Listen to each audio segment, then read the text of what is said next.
What's up, everybody? Welcome back. Today we are going to be doing some V-dub work. I'm going to start on that this weekend. Be getting right back on that. First I'm actually going to go over some parts I got in these boxes. I got a ton of parts since the last time you guys have seen anything about this that I know of. So I got a ton of parts for that, so we're going to start on that. But first I'm going to get rid of this light fixture right here. Right now it's working, but sometimes it doesn't. I think it has a ballast going out in it. And it's so much cheaper now to buy a daggum LED light strip. That's like a 4-foot one for, I think it was like $27 or $30 at a hardware store. You can't beat that versus buying the bulbs for that turd. It was going to be like, I forget how much it was. It just didn't make sense. So I'm going to swap that out real quick, get a brighter light in here anyway, and we'll go from there and we'll go over those parts next. What a difference that makes. That thing is a lot brighter. You can actually see stuff down here. It's so bright. But anyway, got that put in, but we're going to move on to my parts. This is all the parts that I have gotten since the last time you guys have seen anything on my channel having to do with my VW sandrail, rail buggy, whatever you want to call it. So we're going to start off with most of the stuff from CB Performance, as you can tell, but we'll start off from left to right. I got my cam in. It's a 2246 cam. That's what they recommended. So got the cam in. It's an Eagle. This is a fuel pump block off kit slash coil mount. Got that. Got my distributor hold down bracket. I got my plug wires. Got a new coil. I got their distributor. Really nice distributor. I really like that. I'm not going to go with straight cut cam gears on this one. These are just factory gears. That'd be good enough for me. I got a scat cooling fan. It's been welded and balanced, or whatever you want to call it. Got that in. I got my dowel pins for my crankshaft, and I got an extra long oil pickup tube. I went and got one of those. The one that's in my case is kind of a piece of crap. It looks really bad, so hey, for 50 bucks, why not? I've already spent this much, might as well keep going, right? I got my mini oil sump in from CB Performance. Actually, I want to go with one of these little magnetic plates here. It's a magnet, so it'll hopefully it won't leak. I don't know. It has like a lot of little O-rings I'm not really too fond of, but we'll see. If all it can do is leak, and I can just swap it over with that one. I got my AA pistons. I'm going to go with AAs. These are balanced. Everything, they're really nice. These are 90.5s for 2110, as you can see. If you can see that. But got those in. Let's see. Got an engine hardware kit. I got the CB Performance nuts and bolts for it. That's my distributor pinion, whatever, spacers, cam plug. I got 1-to-1 rockers, and let's see, it's really about it so far with the engine. And let's see, we'll move on to the electrical here. I got a bunch of wire loom. If you guys are doing a project, get wire loom. This stuff is cheap. This is from eBay. I think this is like $5 for 100 foot. And I mean, I got other sizes, obviously. I got the really big stuff for the main wire going to the back. So, I mean, if you're doing a project, wire loom's cheap. It looks a whole lot neater to me. I mean, it just really shows that someone actually cared what they're doing. So do wire loom. While we're on electrical, these are going to be my front turn signals from it. I'm going to mount them right here. Well, they'll be mounted right here in this region. So you'll see them. I got these for free from a friend. They're plastic, so I don't really trust them. I'm sure they're going to break in no time. He got these for a motorcycle, but he ended up not using them. So they just sat in his basement, so he gave them to me. So, hey, free. I'll take a free something every now and then. I got my gauges. I got my oil pressure and my voltage. I got a fuse block. This fuse block's really nice. Pretty cool. I mean, you can wire it up and all these little LED lights will come on and tell you that you have power to each fuse. I mean, I kind of like that. It helps troubleshoot stuff if you have problems. This will be my toggle switch for my turn signal relay. And last but not least, my exhaust. As you can see, I already took it off the old engine.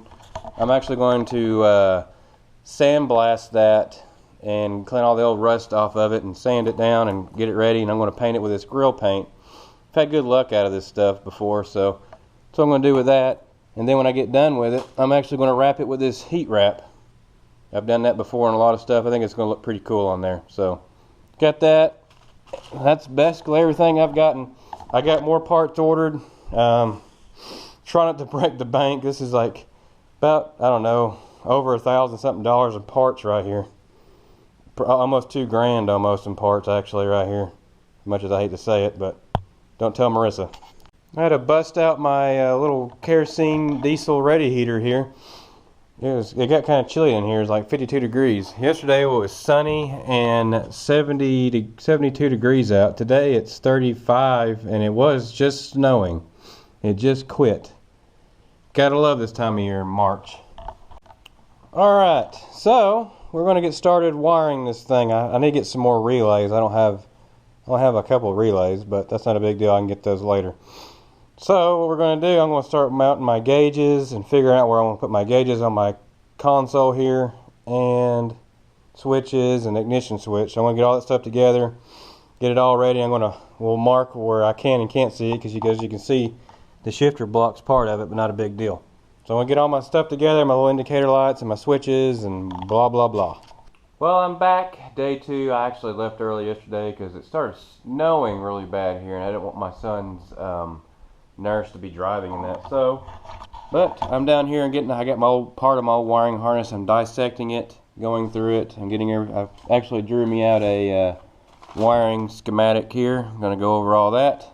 I got the wiring harness all dissected, split apart, everything I want to use, I'm going to reuse, and stuff I'm not going to reuse. Well, I got my console done. I'll have to spell out right here in case I want to add another gauge some other time. But I got my gauges, they're just stuck in there like they were. I got my ignition switch put in. I got my turn signals. These are going to be my turn signals that way, and this little light right here will flash for my right turn and for my left turn. Wish I had 2 green ones, but I only had 1 green, but it'll buff out.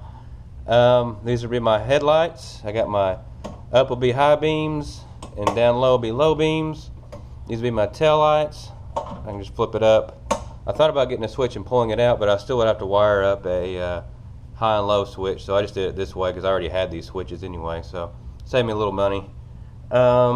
Let's see. I cut out a notch in the bottom down here, as you can see, so I can, for one, get access to inside there.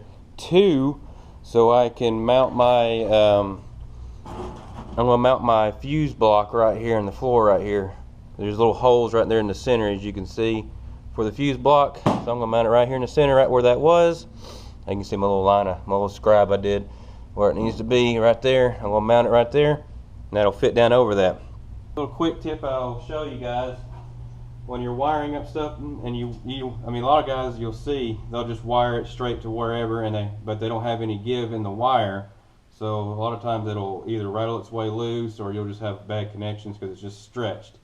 So if you're in a tight spot and you want to have a wire that will hang a little bit or give a little bit, this is what I've always done. I've been doing it. My grandfather taught me this back in the day. You'll take you like a little spot. I already have the connector on here. Take it and wrap it around your screwdriver really, really tight. You'll wrap around here.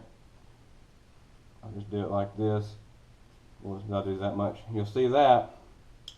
That way, if you're connecting to whatever and you need some slack in your wire later on or whatever, like in my case, I'll be taking the console up and laying over the side if I have a problem. I want to check something out. I'll take it over and lay it over the side. The wires will be like that. Give and take a little bit, and they won't come loose or whatever. Just a little quick tip on wiring. Here's another little quick tip I like to do. If you're like me and you do a lot of wiring and stuff, I like to keep like a little 9-volt battery with me at all times, because you never know when you're going to need a 12-volt source or whatever where you're at. And if you're not close to like a battery or anything, and you don't feel like getting up and checking the battery all the time, because I'm down here, I like to test stuff before I use it. So I'll just take this little 9-volt battery right here, and I'll just test stuff, as you can see. I mean, that's what I like to do, make sure things work, because I've gotten stuff that's new and not worked before. So, little quick tip also, keep a little 9-volt battery near your wiring kit or whatever you like to keep around. Really handy thing to have. I'm making some progress here, getting this thing wired up. As you can see, I got right now I'm just doing all power wires right now. Got my main power going to the switch from my fuse block, headlight from the fuse block, tail lights from the fuse block. Now I'm working on where my taillights leave and go. This is going to be coming off the taillight switch to the little light, to my dash lights, to my taillights. I'm working on that. But one thing I'm going to do, because I'm going to keep these, I can reach it, these taillights. I'm going to try to keep these. I really like the look of these, old school look, and I got to take them apart and paint them. I'm going to keep these. They have 1157 bulbs in them. I don't care. I don't have to have LEDs. I don't care. So in order for me to run those, I'm going to be putting this little converter box in that you get for wiring up trailers and stuff. This is a side that's from the front of the car. You got your right turn, left turn. This comes off my brake light switch. This is my tail lights, and this is a ground. And this is going to the back of the car. You got your right turn, left turn, tail lights, and ground. So this way I can have turn signals in the back using 1157 bulbs. Just a little food for thought if you ever thought about wiring something up like that.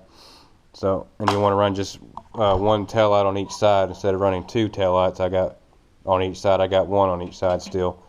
So that's what I'm up to. Just wiring stuff up. It's fun. It takes forever. Listen to music though. Getting it started. It takes forever though, like I said, because you every time I get started on something, I go, oh, I need this. I gotta go up and get this. Oh, I gotta go find this. So, but should be all downhill. Well, I got the taillight switch wired. I got it starting to come back, and I got a phone call. I got to deal with insurance crap for my son. It's just one thing after another. I hope you guys and gals watching, if you guys ever have a kid, I hope you don't have or if you already have a kid or whatever, I hope you don't have a kid with special needs, with any kind of disorder, because my goodness, it is just a nightmare for us at least. But anyway, I want to call it a video because I got to go home and dig through paperwork now, and it's not going to be fun. So I got to go home and do that. So I hope you guys enjoy it. I want to try to get back over here later this week and do some, I guess, off-camera wiring. I don't think you guys want to watch all this anyway.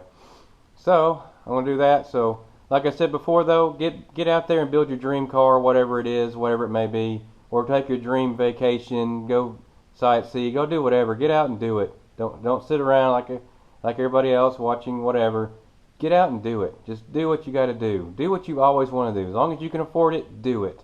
But anyway, I hope you guys like my video, and if you do, hit the like, subscribe button. I'll catch you guys in the next one.